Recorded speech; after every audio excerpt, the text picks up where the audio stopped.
क्योंकि रिटन में जनरली लोगों का कॉन्फिडेंस ज्यादा हो।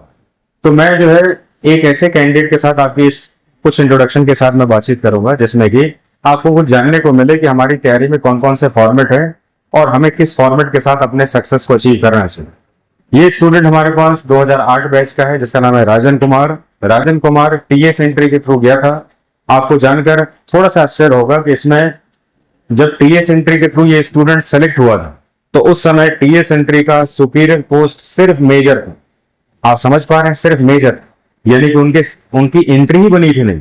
और अभी के समय में वो कर्नल बनने के स्टेज पर है। और इसके साथ मैं कुछ जुड़ी हुई बेसिक जानकारी बताऊं।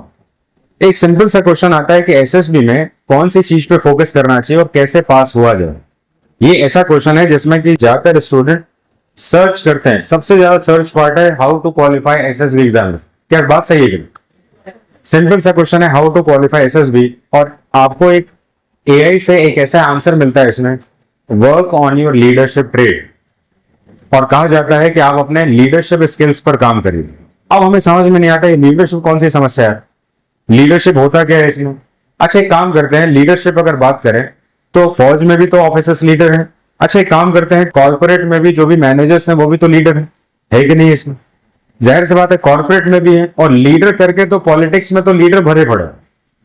तो जब हम लीडरशिप होते हैं तो हमें समझ में नहीं आ रहा होता है कि लीडर जो है फौज का अलग होगा क्या, ये लीडर कॉर्पोरेट का अलग होगा और लीडर पॉलिटिशियन का अलग होगा क्या।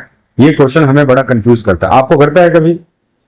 आपने अगर सोचा होगा तो जरूर कंफ्यूज करेगा, क्योंकि लीडरशिप एक इंपॉर्टेंट ट्रेट है और इसके ऊपर अगर काम किया हो तो आपको परेशान जरूर करेगा।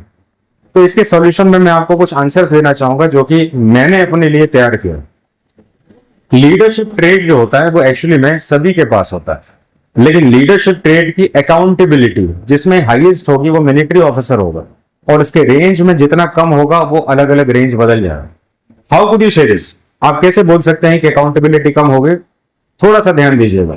Arm forces is the only entry और is the only profession in which even the life of the candidate और the officer can be taken out. Arm forces एक मात्र ऐसा प्रोफेशन है जिसमें कि आपके काम करते समय जीवन जाने का जोखिम बना रहता है। तो जाहिर सी बात है कि यहां पर लीडरशिप की अकाउंटेबिलिटी 100% की होगी। और अगर मैं कहूं पॉलिटिशियन की, काम नहीं हुआ, चुनाव हार गए, हट जाओ, दूसरी बार देखा जाएगा। कोई कॉर्पोरेट सेक्टर का होगा, ठीक है इस बार समय खराब चल रहा है, चलेगा। क्या आप किसी भी आर्म फोर्सेस के ऑफिसर से ये बात सुन सकते हैं कि आतंकवादी या कोई एनिमी ग्रुप आ गया हमारे पास और उनकी संख्या ज्यादा है, चलो इस बार छोड़ देते हैं, बाद में करेंगे? नहीं कर सकते। इसका मतलब यह है कि आपके पास अकाउंटेबिलिटी सबसे सुपीरियर ग्रेड की होगी, जिसके कारण आर्म फोर्सेस के ऑफिसर्स, सेना में तो लीडरशिप देते ही हैं।